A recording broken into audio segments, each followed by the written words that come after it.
Hi hello welcome back to my YouTube channel. So ಇವತ್ತಿನ ವಿಡಿಯೋದಲ್ಲಿ ರಾಗಿ ಹಲ್ವಾ ಯಾವ ರೀತಿ ಮಾಡೋದು ಅಂತ ತಿಳಿಸ್ಕೊಡ್ತಿದ್ದೀನಿ. ಸೊ ರಾಗಿ ಹಲ್ವಾ ಮಾಡೋಕ್ಕೆ ಮೊದಲಿಗೆ 1 ಕಪ್ ರಾಗಿ, 2 ಕಪ್ ಬೆಲ್ಲ, 1 ಕಪ್ ಕಾಯಿ, ಹಾಗೆ ಸ್ವಲ್ಪ ಏಲಕ್ಕಿ ಮತ್ತು ಬಾದಾಮಿ. ಸೊ ಇವಾಗ ನಾವು ರಾಗಿನ ಹಲ್ವಾ ಮಾಡ್ಕೊಳ್ಳೋಕ್ಕೆ ಹಾಲು ತಯಾರು ಮಾಡಬೇಕು. ಸೊ ಹಾಗಾಗಿ ಒಂದು ಜಾರಿಗೆ 1 ಕಪ್ಪು ರಾಗಿ ಹಸಿಟ್ಟನ್ನ ಹಾಕಿ 2 ಕಪ್ ನೀರು ಹಾಕಿ ಚೆನ್ನಾಗಿ ಗ್ರೈಂಡ್ ಮಾಡ್ಕೊಬೇಕು. ಗ್ರೈಂಡ್ ಆದ ನಂತರ ಒಂದು ಫಿಲ್ಟರ್ ಮಾಡ್ಕೊಬೇಕು. ಫಿಲ್ಟರ್ ಮಾಡ್ಕೊಳ್ಳೋಕ್ಕೆ ಒಂದು ದುಪ್ಪಟ್ಟ ಅಥವಾ ಒಂದು ಬಟ್ಟೆ ತೊಗೊಂಡು ಚೆನ್ನಾಗಿ ಫಿಲ್ಟರ್ ಮಾಡ್ಕೊಳ್ಳಿ. ಸೊ ಫಿಲ್ಟರ್ ಆದ ನಂತರ ನೆಕ್ಸ್ಟ್ ಕಾಯಿ ಹಾಲನ್ನು ಅದೇ ರೀತಿ ಫಿಲ್ಟರ್ ಮಾಡ್ಕೊಳ್ಳಿ.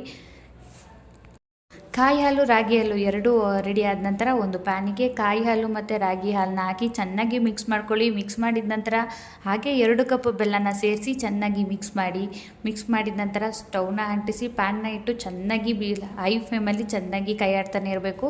ಕೈ ಆಡೋದನ್ನ ಬಿಟ್ಟರೆ ಗಟ್ಟಾಗಿಬಿಡುತ್ತೆ. ಸೊ ಹಾಗಾಗಿ ಸ್ವಲ್ಪ ಉಪ್ಪನ್ನ ಹಾಕಿ, ಉಪ್ಪು ಹಾಕೋದ್ರಿಂದ ಟೇಸ್ಟ್ ಬ್ಯಾಲೆನ್ಸ್ ಆಗುತ್ತೆ. ಅದಾದಮೇಲೆ ಸ್ವಲ್ಪ